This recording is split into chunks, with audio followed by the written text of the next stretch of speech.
Salve, salve galerinha! Sejam então bem-vindos para mais um vídeo do canal Área dos Animes. E hoje então a gente vai continuar mais uma vez falando sobre o mangá de Jujutsu Kaisen. No último vídeo de Jujutsu a gente comentou ali sobre a luta do Toji contra o Fushiguro. Toji esse que havia sido trazido de volta à vida por conta da técnica amaldiçoada de uma feiticeira inimiga que estava ali em Shibuya, mas no fim das contas, diante do seu próprio filho, reconhecendo que ele era o Fushiguro, o Toji tirou a sua própria vida. Mas não apenas a gente viu isso, como também vimos de que graças ao jogo, o Sukuna agora tomou conta do corpo do Itadori. E meus amigos, o terror vai tocar ainda mais agora em Shibuya. Mas antes da gente começar a falar sobre tudo isso e muito mais, eu espero imensamente que todos vocês gostem desse vídeo, então por isso deixem um like, se inscrevam no canal e também ativem o sininho das notificações para receberem todos os vídeos. De fato, agradeço imensamente o apoio de todos vocês, então sem mais delongas, bora para o vídeo! Bom, a gente basicamente vê de que depois ali do próprio Fushiguro ter derrotado, entre aspas, o Toji, que não era exatamente o Toji, foi toda uma técnica amaldiçoada da Ogami Baba de trazido de volta algumas informações sobre o Toji, colocou isso ali no corpo do seu neto para que apenas a força do Toji fosse ali reencarnada, mas a força do Toji é tão grande que ele conseguiu, na base da pura força de vontade, tomar conta ali de um outro corpo que ele seria quase que imortal de certa forma. Só que diante ali do Fushiguro descobrindo que ele era o seu filho, de que ele não era alguém do clã Zenin, ele ficou de fato um tanto quanto feliz dessa forma. O Gojo fez, ele não exatamente pediu para que o Gojo fizesse tais coisas, mas no fim das contas viu de que o Gojo deu um destino melhor para o Fushiguro do que o clã Zenin poderia dar para o seu filho. O ponto é ali de que o próprio Fushiguro, completamente ferrado nesse momento, vendo de que nesse momento ele tem que chegar até a Ieri para que ela cure ele, para tentar ali continuar ajudando o resto do pessoal aí em Shibuya. Só que, bom, o Haruta, que a gente lembra que tinha sido, no fim das contas, humilhado ali pelo Nanami na base da pura força bruta, acaba voltando, ele que no fim das contas não tinha morrido, e vem ali apunhalando o Fushiguro pelas costas. E esse filho da mãe ainda vai aprontar certas coisas, mas também vai se ferrar, digamos que bastante. Mas a gente muda ali, indo para o outro lugar, acompanhando agora o Panda, que está ao lado de um outro personagem que nos é melhor apresentado. Ele que basicamente é o Kusakagi. Ele que está ali ao lado do Panda, que vendo de que a cortina que está ali, que foi aberta em Shibuya, está ainda de pé, mas nesse momento eles percebem de que os civis estão seguros em algum lugar. Então o que eles devem fazer nesse momento é achar o Gojo, vendo de que ele de fato foi selado. Então a melhor coisa que eles devem fazer nesse momento é se apressarem a todo custo para dar um jeito de salvar o Gojo. Só que o próprio Kusakabe, que no fim das contas é um verdadeiro filho da mãe medroso e covarde, o que é algo um tanto quanto irônico de por que então ele escolheu esse trabalho sendo ainda mais perigoso do que um trabalho normal. Bom, a gente vai descobrir um pouquinho disso um pouco mais à frente, mas o ponto é de que ele tentando inventar ali desculpas de o porquê ali deles não poderem salvar o Gojo nesse momento, ele imaginando de se existir alguém com medo, se escondendo em algum canto, por exemplo, uma jovem estudante. Imagina então se eles não conseguirem achar ela em completo desespero, eles, ao ver do Kusakabe nessas mentiras dele para não ter que se meter em mais lutas e ficar ali em perigo de vida, ele tentando inventar qualquer tipo de desculpa, e no fim das contas o Panda para e pensa de que, pô, faz sentido, né? Se a gente for ali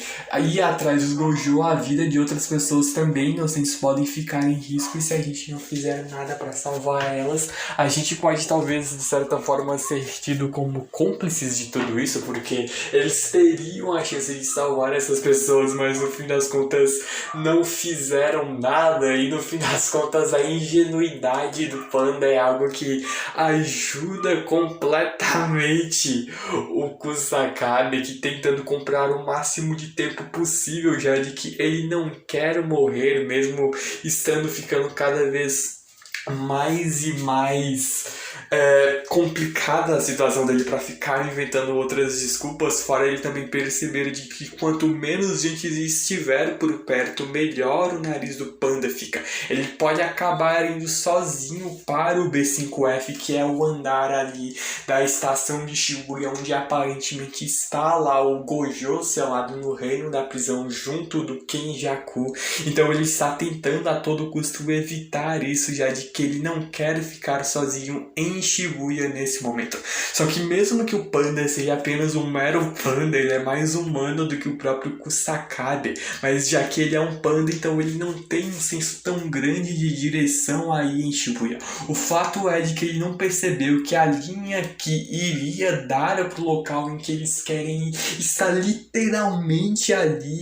ao lado deles, está uma esquina ao lado. Então eles conseguiriam rapidamente ir para o local, mas a ingenuidade e a falta de senso de direção do Panda nessa comicidade toda ajuda no fim das contas o Kusakabe, que tentando ali comprar o máximo de tempo possível, fingindo que ele está perdido depois de entrar na estação. Então ele no fim das contas é um verdadeiro filho da mãe, onde ele mesmo vê de que o grupo ali que capturou o Gojo aparentemente tem uma energia amaldiçoada e gigantesca. Só que o ponto é de que mesmo tentando evitar tudo isso, o Kusakabe e o Panda acabam se encontrando com dois caras que trabalham ali no fim das contas, um cara e uma garota que trabalham ali para o Getou, que trabalhavam na verdade, já que até ali o Getou a gente sabe que morreu lá no filme de Jujutsu Kaisen 0, mas depois o corpo dele foi tomado pelo Kenjaku,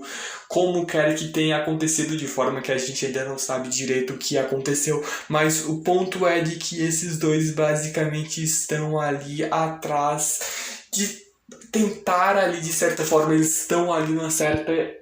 discussão um grupo entre si, por conta de que de um lado tem ali a Mimiko e a Nanako, que até vieram atrás do Itadori para darem os dedos do Sukuna para ele, para que o Sukuna voltasse e ele ali desse um jeito de matar o Getou, que já não é mais o Getou, porque elas veem ali de que estão profanando o corpo do grande líder que eles seguiam. Então basicamente estão tentando a todo custo salvar ali o corpo do Getou, enquanto tem uma outra parte desse grupo de que no fim das contas ainda acredita de que esse talvez seja o verdadeiro Getou. O ponto é de que eles ali vão acabar tendo que lutar com esse pessoal, então Kusakabe e Panda acabaram se ferrando um pouco no fim das contas, enquanto a gente mesmo vê de que até ali o grupo de fato do Getou tomando ali uma certa direção tanto quanto conflituosa entre si, por conta de que de um lado tem o pessoal ali que está querendo ainda, acreditando de que eles herdaram a vontade do Getou, de que eles estão ainda ali tentando seguir os mesmos ideais do líder deles, eles ainda achando que se continuarem ao lado dessa pessoa que está ao lado deles, de alguma forma eles, sei lá, possa trazer o Getou de volta ou qualquer coisa do tipo, enquanto do outro lado, por exemplo, tempo a gente vê a Mimiko e a Nanako que são completamente contra isso, já vem de que o Getou morreu e basicamente tem um farsante nesse momento usando o corpo dele para fazer o que bem quiser, e a gente vai descobrir até o porquê do Kenjaku estar no corpo ali do Getou, não apenas ali para conseguir selar o Gojo, por conta ali de que o Gojo provavelmente massacraria ali Mahito, Jogo, Hanami, mesmo que ficando bastante exausto, mas o ponto é de que a grande virada de chave naquela luta acaba também sendo, fora o fato dele estar de fato absurdamente cansado, também existe o fato de que ele foi pego ali de surpresa por conta de ver alguém que ele achava estar morto, seu melhor amigo, que ele achava estar morto, no fim das contas não estava tão morto assim. Fora o fato também de descobrir de que na verdade não era ele, então de fato a situação ali do Gojo realmente ficou bem complicada por conta da entrada ali do Kenjaku no meio de toda essa cena, mas o ponto é de que o Kenjaku planeja várias outras coisas com o corpo do Getou, só que o ponto é de que eles ali são ali, de certa forma, esse grupo que trabalhava para o Getou se veem como uma família, então eles não podem ali brigar entre si, eles têm ali que tentar resolver esses problemas internos entre eles da forma mais pacífica possível, mas o ponto é de que eles agora na frente do Kusakabe e do Panda acaba deixando os dois em um problema um tanto quanto complicado, quando ele mesmo vê de que talvez ali para o Kusakabe isso seja algo bom demais, já que ele pode simplesmente enrolar o máximo que ele puder aí e evitar as lutas com as maldições de grau especial. Quando ele então vem desembanhando a sua katana com o novo estilo da sombra, brandimento da espada da lua noturna, ele queria vir a partir na direção desses dois feiticeiros Jujutsu, quando nós vemos de que atrás dele, um tanto quanto distante de certa forma, uma imensa explosão acontece por conta da luta de Sukuna contra Jogo. A gente vê de que os dois saindo ali de um prédio que é completamente destruído, com o Sukuna querendo ver ali do que o Jogo é capaz, o próprio Jogo que no fim das contas até fica com os olhos brancos por conta do tão forte de ter sido a porrada que o Sukuna deu, que o mesmo também consegue cortar ali os braços da maldição, e o próprio Sukuna já vem girando ao redor do Jogo, aparece nas costas dele e simplesmente arremessa-o pro chão, e começam os dois a cair em direção no chão, quando o próprio Sukuna agarra a cabeça do Jogo e simplesmente joga ele em cheio com a cara dele contra o chão. E não apenas isso, como a destruição que ele causa ali no prédio inteiro é absurdamente imensa, onde ele mesmo vendo agora as imensas tolices de que o Jogo no fim das contas está fazendo, onde ele até tentando ver ali de que ele tem ali o Jogo vendo de que tem a força de quantos dedos o Sukuna, ele mesmo ali tentando chutar, vendo de que no máximo ele teria apenas 8 ou 5 dedos. Ele sabia disso, realmente ele sabia que não teria condições de lutar contra o Sukuna, mas ele não me esperava que ele fosse ser um monstro tão grande assim. Só que o Sukuna no fim das contas, se vieram ali para lutar contra ele, ele vai continuar até que o seu inimigo satisfaça ou que o Sukuna no fim das contas acabe matando ele no meio do processo. A gente mesmo vê de que enquanto isso o Jogo acaba começando a usar as técnicas amaldiçoadas dele, chamas quase que lava que ele joga na direção do Sukuna, enquanto essa própria luta no fim das contas, enquanto o Kusakabe e o Panda iriam partir para cima daqueles dois feiticeiros, o próprio Kusakabe já indo utilizar o seu novo estilo sombra, acaba que essa luta no fim das contas sendo interrompida pelo Sukuna. ele que no fim das contas vê de que eles não irão fugir agora. A partir deste momento, todas as pessoas da localidade em que ele está estão completamente proibidas de se mover até que ele diga ok. E se desrespeitarem a sua ordem, é claro que terão de pagar com a pena de morte. Quando a gente vê de que o Diogo vem para contra-atacar o Sukuna no corpo do Itadori, simplesmente lançando contra o Rei das Maldições uma baita de uma bola de fogo, como se fosse um verdadeiro asteroide contra o Sukuna. Só que o ponto é de que mesmo que a destruição tenha sido no fim das contas surreal, a destruição completamente sem precedentes, o próprio Diogo achando de que mesmo o Sukuna não sairia disso dessa. Só que o ponto é de que isso aconteceria se o Diogo ao menos tivesse acertado. E ele mesmo tenta também entender, sabendo de que o Diogo tem uma expansão de domínio por conta dele ver as mesmas coisas, ele compartilha o mesmo corpo com o Itadori, que já viu a expansão de domínio do Diogo durante a luta em que ele é puxado ali pelo Gojo para ver a luta dele contra o Diogo. Então ele sabe sobre essa expansão ali de domínio dele. Só que o ponto é de que o Diogo sabe de que mesmo forçando a ativação da expansão de domínio, ele não tem chance sequer de vencer.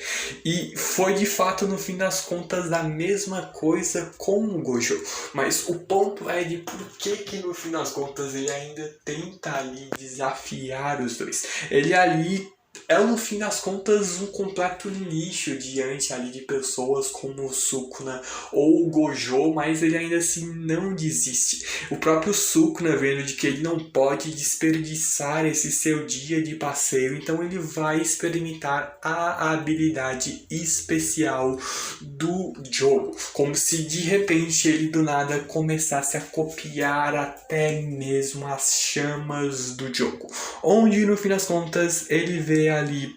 de que ele não precisa ali se preocupar, ele não vai trapacear divulgando seu estilo de habilidade. O próprio ali, Diogo, tentando entender por que o Sukuna está usando chamas, sendo que o estilo de luta dele não era um tipo de corte e ataque rápidos. Mas o ponto é de que nesse momento teremos uma luta de estilo fogo contra estilo fogo. O próprio Sukuna começa a mover as suas mãos de um lado para o outro, maleando essas chamas amaldiçoadas nas suas mãos, criando simplesmente uma flecha de fogo que ele vem para disparar contra o Diogo, que também prepara-se para contra-atacar. Só que é nesse momento que o próprio Diogo mentalmente começa a pedir desculpa para o Hanami e também para o Dagon, mesmo que os dois ainda vendo de que falta o Mahito. Só que o ponto é de que o Mahito é uma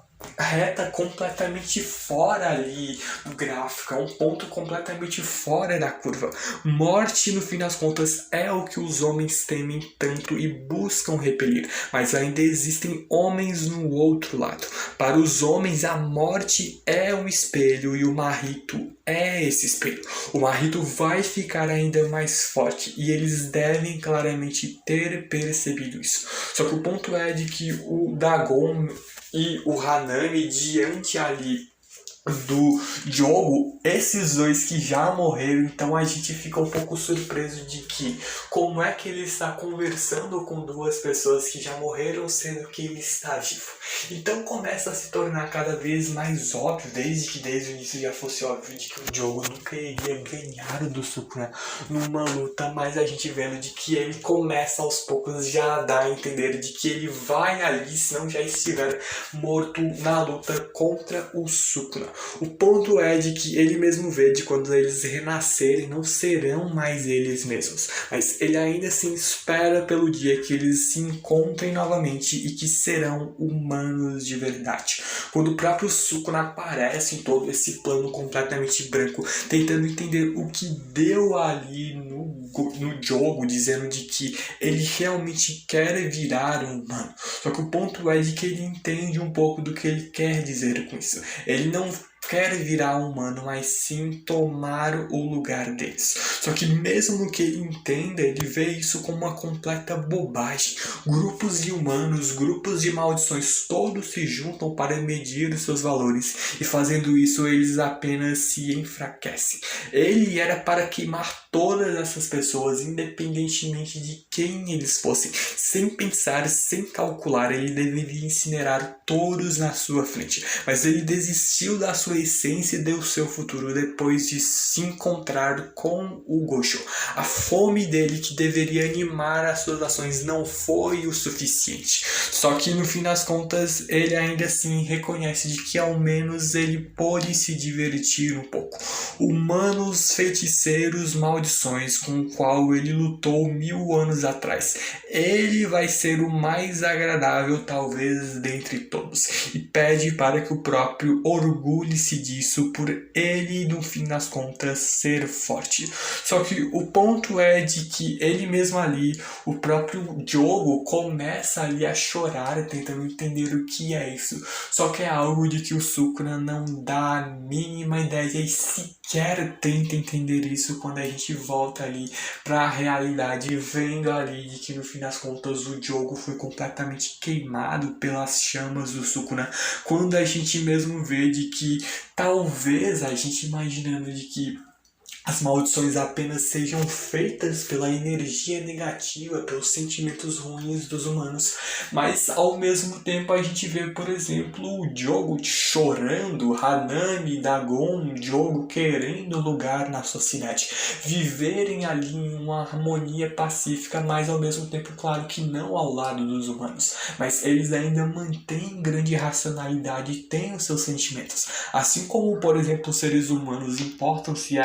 de certa forma, pelo menos não todo mundo, mas a maioria se importa bastante um com os outros. As maldições são, no fim das contas, do mesmo jeito. Então, não querendo humanizar completamente as maldições, não quer dizer de que todas elas também são más. Não. Talvez não, mas o ponto é de que elas não são ali os grandes vilões, no fim das contas, visto que a gente sabe de que quem origina essas criaturas ali são os humanos, a energia negativa, os sentimentos ruins das pessoas, ódio, remorso, inveja, todos os pecados da humanidade originam isso. Só que é nesse momento que, diante do Sukuna, a gente voltando ali, o próprio Sukuna vem causando um completo terror, encontra-se diante de alguém que simplesmente está ali para recebê-lo. Mas quem diabos é esse ser humano, essa pessoa, ou que quer que seja esse ser que está diante do Sukuna?